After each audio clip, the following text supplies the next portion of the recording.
Hello everyone and welcome back to another video tutorial.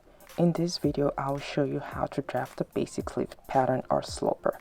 In my previous video titled How to Draft the Basic Sleeve Pattern or Sloper Method 1, I showed how to draft the basic sleeve using a different method. This video is to show you yet another method of drafting the basic sleeve so that you can have the option to pick whichever method works best for you. Before we continue, be sure to subscribe to my channel so that you'll be notified when new video tutorials are uploaded. Leave your comment down below in the comment section. Share and like this video by clicking on the thumbs up icon. Thank you.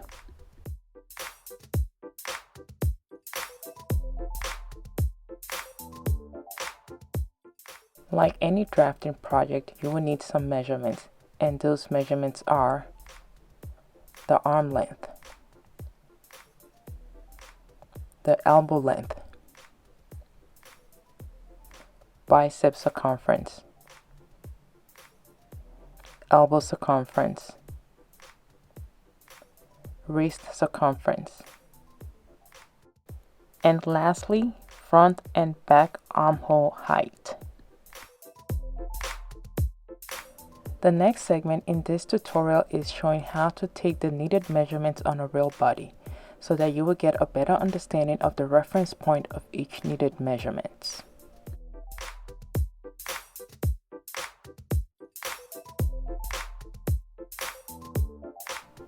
With the tape measure placed at the shoulder tip and arm slightly bent, measure the arm length. The arm length is taken from the shoulder tip to the wrist bone.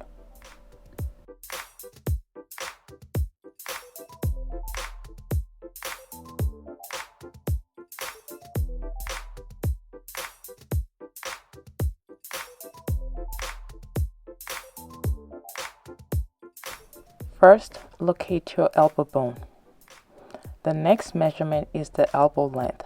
Again, with the tape measure placed at the shoulder tip and arm slightly bent, measure from the shoulder tip to the elbow bone.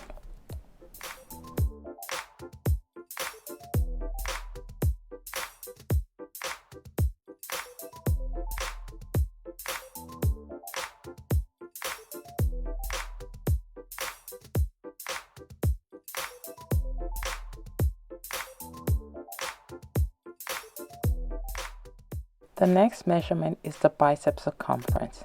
With the tape measure pulled to slightly snug around the wider part of the upper arm, measure the bicep circumference.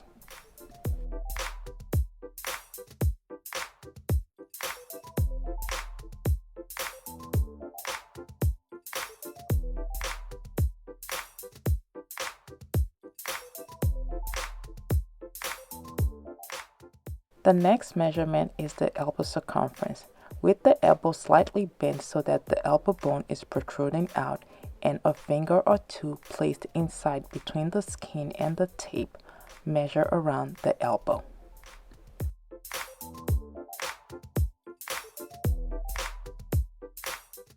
The next measurement is the wrist circumference. This measurement can be taken two ways. With the tape measure pulled to slightly snug around your wrist, measure the wrist circumference. To this first measurement, you will need to add a 3.5-inch ease. Measure around the hand, thumb included, and you will not need to add ease to this measurement.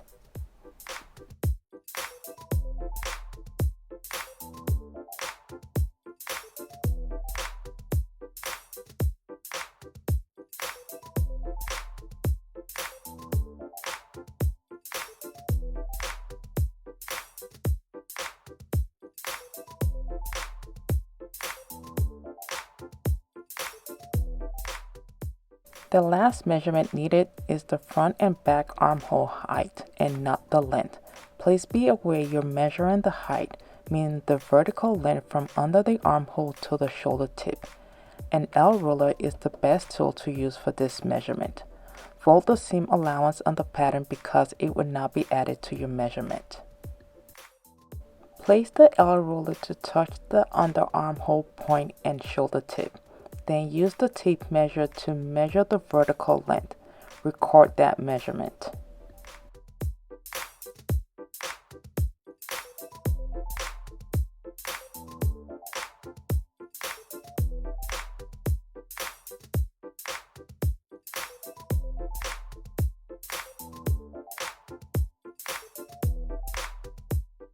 Repeat this same process for the other pattern and record your measurement.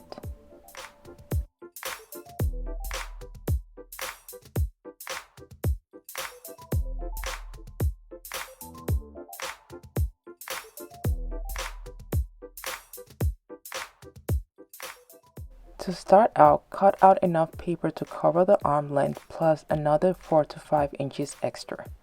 Ensure that all the edges of your paper are straight and equal, meaning that the two horizontal and vertical edges of the paper are equal. This is very important for this particular drafting method. Come down 2 inches from the top edge of the paper and draw a line across.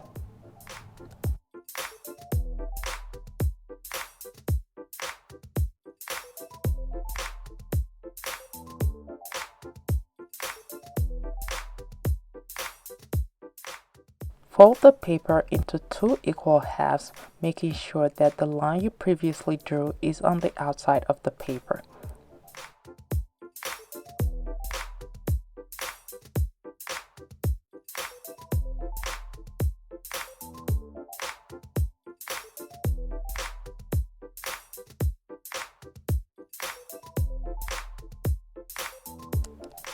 Then flip the paper so that the folded edge is furthest from you and the opening or open edge is closest to you.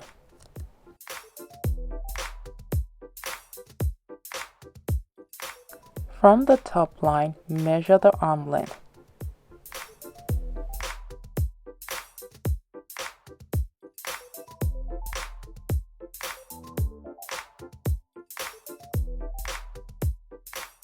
Then from that point, draw a line across that will represent the wrist circumference. Again, from the top line, measure the elbow length.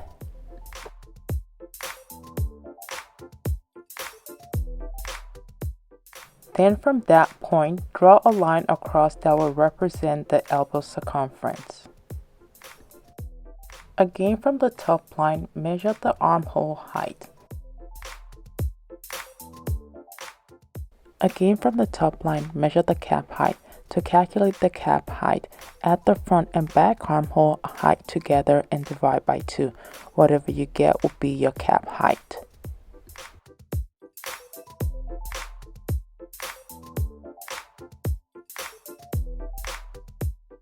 Then from that point, draw a line across the paper that will represent the bicep circumference.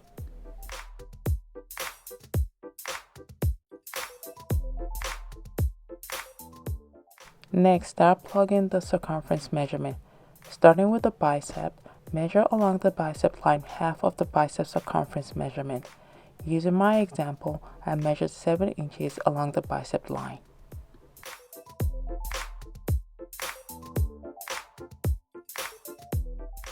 Next is the elbow circumference measurement. Measure half of the elbow circumference along the elbow line. Using my example, I measured 6 1/4 along the elbow line.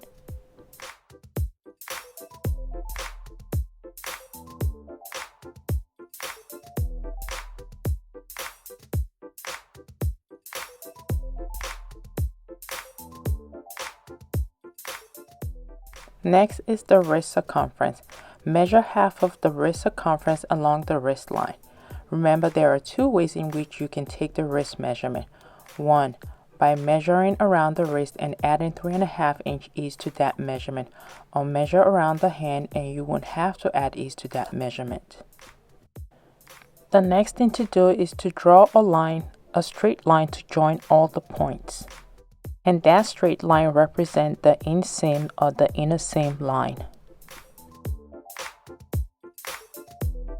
So there are two ways you could do this. You can measure from here to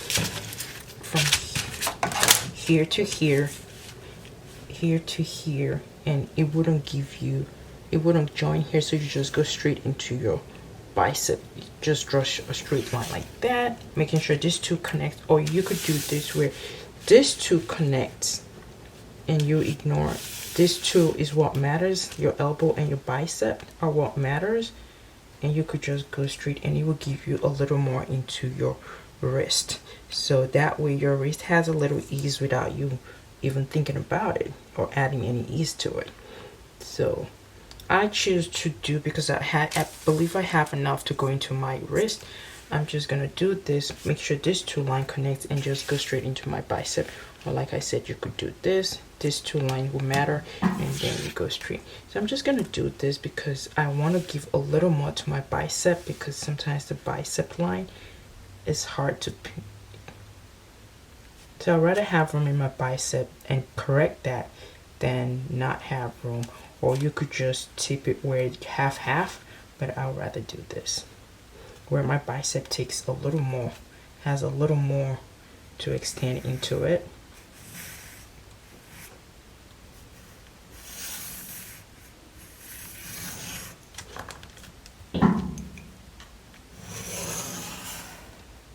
Because if you do it this way, it's going to be like this, and then you're going to tip it like that. That doesn't make sense. Your elbow will not be straight, and you want a straight line. Next, fold the paper over so that the folded edge is touching the inseam or inner seam line, thereby creating the outline of a full sleeve. In doing this, you'll be duplicating the lines and measurement onto the other side of the paper without a need to do all the calculation over again.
Next, starting at the intersection of the top line and the middle line, which was your folded edge, measure out 1/2 inch on both sides of the middle line.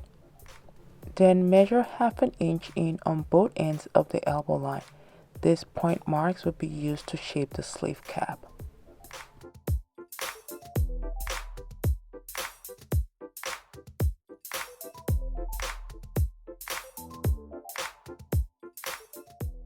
Next, find the midpoint between the top line and the bicep line plus 3¼ inch at the middle line of the sleeve.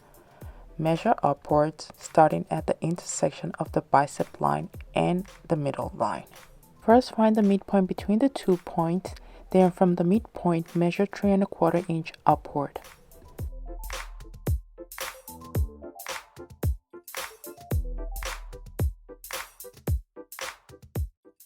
Then from the 3 1/4 point mark, draw a line across.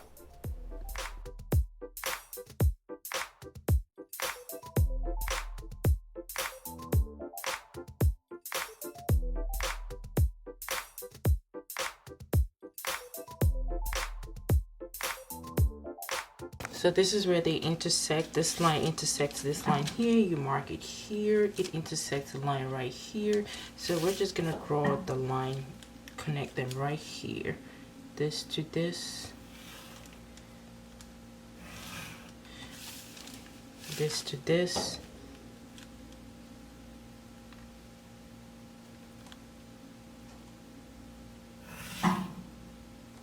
We're going to do the same here, this to this intersection right here, where they intersect.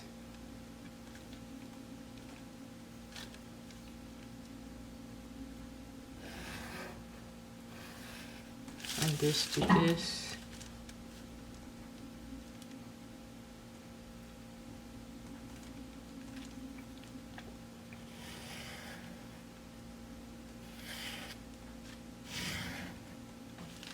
Okay. Then we're going to find the midpoint of each line, the midpoint of each line. So half of it. So we're going to measure this, and this is 4 1/4. 4 1/4 will be 2 2/16.